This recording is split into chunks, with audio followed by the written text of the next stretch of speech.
বিপুল সংখ্যাগরিষ্ঠতা নিয়ে 11 দলীয় নির্বাচনী ঐক্য রাষ্ট্র ক্ষমতায় আসবে, এ কথা বলেছেন মামুনুল হক। দর্শক, এখন বিস্তারিত। ত্রয়োদশ জাতীয় সংসদ নির্বাচনে বিপুল সংখ্যাগরিষ্ঠতা নিয়ে 11 দলীয় নির্বাচনী ঐক্য রাষ্ট্র ক্ষমতায় আসবে বলে মন্তব্য করেছেন বাংলাদেশ খেলাফত মজলিসের আমির মাওলানা মামুনুল হক। আজ মঙ্গলবার সকালে সিলেটের গোলাপগঞ্জ উপজেলার ঢাকা দক্ষিণ বহুমুখী স্কুল সংলগ্ন মাঠে নির্বাচনী জনসভায় প্রধান অতিথির বক্তব্যে মামুনুল হক একথা বলেন। এ সময় তিনি সিলেট ৬, গোলাপগঞ্জ ও বিয়ানীবাজার আসনে 11 দলীয় নির্বাচনী ঐক্য সমর্থিত ও জামায়াতের প্রার্থী মোহাম্মদ সেলিমউদ্দিনের পক্ষে দাঁড়িপাল্লা প্রতীকে ভোট চান। সভায় মামুনুল হক বলেন, দেশের প্রতিটি মানুষ পরিবর্তন চায়, দুর্নীতি ও সন্ত্রাসের অবসান চায়। দেশের মানুষ পুরাতন কাউকে ক্ষমতায় আনতে চায় না। দেশের প্রতিটি মানুষের মুখে মুখে পরিবর্তনের আওয়াজ। অনেকেই বলছেন সবাইকে দেখেছি, এবার ইসলামী দলগুলোকে ক্ষমতায় দেখতে চাই।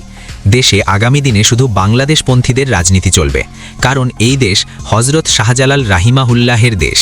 শাহজালালের পুণ্যভূমি সিলেট আগামী দিনে ইসলামপন্থীদের ঘাঁটি হিসেবে বিবেচিত হবে। গণভোটে হ্যাঁ ভোট দেওয়ার আহ্বান জানিয়ে বাংলাদেশ খেলাফত মজলিসের আমির বলেন, হ্যাঁ যদি জয়লাভ করে তাহলে গণ অভ্যুত্থান জিতে যাবে এবং জুলাই সনদ বাস্তবায়িত হবে। এদিকে আজ মঙ্গলবার দুপুরে হবিগঞ্জের নবীগঞ্জ উপজেলা সদরের জে.কে স্কুল মাঠে নির্বাচনী সমাবেশে বক্তব্য দেন মাওলানা মামুনুল হক।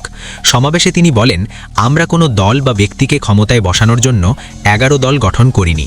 আমরা দল গঠন করেছি এ দেশের মানুষের ইনসাফ প্রতিষ্ঠার জন্য। 12ই ফেব্রুয়ারি যদি সুষ্ঠু নির্বাচন হয় বা জনগণের ভোটকে প্রভাবিত না করা হয়, তাহলে বিপুল ভোটের ব্যবধানে 11 দল জয়ী হবে এই নির্বাচনে। বাংলাদেশ খেলাফত মজলিসের আমির বলেন, দেশপ্রেমিক সকল শক্তি বাংলাদেশ জামায়াতে ইসলামী, খেলাফত মজলিস, জাতীয় নাগরিক পার্টি এনসিপি, এলডিপি সহ 11 দল হাতে হাত রেখে চীনের প্রাচীরের মতো আমরা ঐক্যবদ্ধ হয়েছি। আমরা ইতিহাসের একটি ঐতিহাসিক সিদ্ধান্তের মধ্য দিয়ে এক হয়েছি। অতীতের জরাজীর্ণ লুণ্ঠন ও দুর্নীতির বাংলাদেশকে একটি শোষণমুক্ত ইনসাফের বাংলাদেশে পরিণত করা হবে।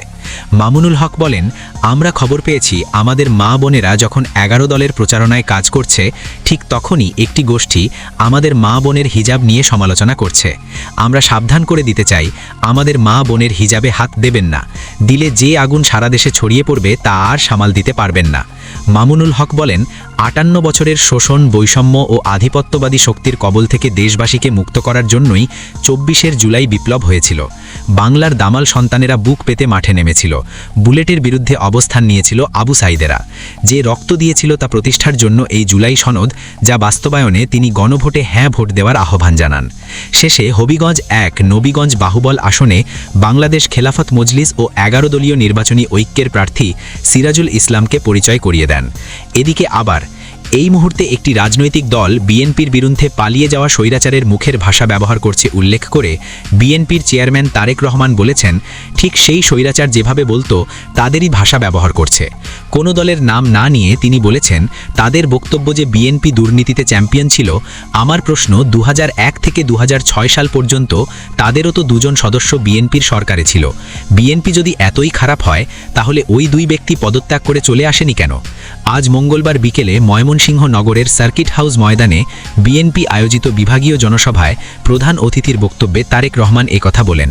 বেলা 3:50 দিকে সভাস্থলে ঢাকা থেকে সড়কপথে এসে উপস্থিত হন বিএনপির চেয়ারম্যান। মঞ্চে ওঠার আগে বীর মুক্তিযোদ্ধা ও জুলাই যুদ্ধে আহত ও শহীদ পরিবারের সঙ্গে দেখা করেন।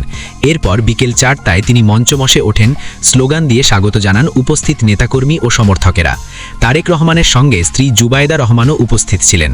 বিকেল 4:26 বক্তব্য শুরু করেন তিনি। তারেক রহমান বলেন, বাংলাদেশের মানুষ একজন অভিভাবক হিসেবে চায় তার সন্তান যেন সুশিক্ষা বা সঠিকভাবে শিক্ষা পায়। একজন অভিভাবক চায় সন্তান সেই শিক্ষা পাক, যেই শিক্ষা শেষ হলে পরে সন্তান কর্মসংস্থানের ব্যবস্থা করতে পারবে, বেকার থাকবে না। তরুণেরা, যুবকেরা চায় কর্মসংস্থানের ব্যবস্থা। দেশে মিল ফ্যাক্টরি হবে, ব্যবসা বাণিজ্য হবে, যাতে করে তারা সুন্দরভাবে ও নিরাপদে ব্যবসা বাণিজ্য বা চাকরি করতে পারে। মানুষ চায় অসুস্থ হলে যাতে করে সময় মতো চিকিৎসা সুবিধা পায়। এই কাজগুলো বিএনপি করবে।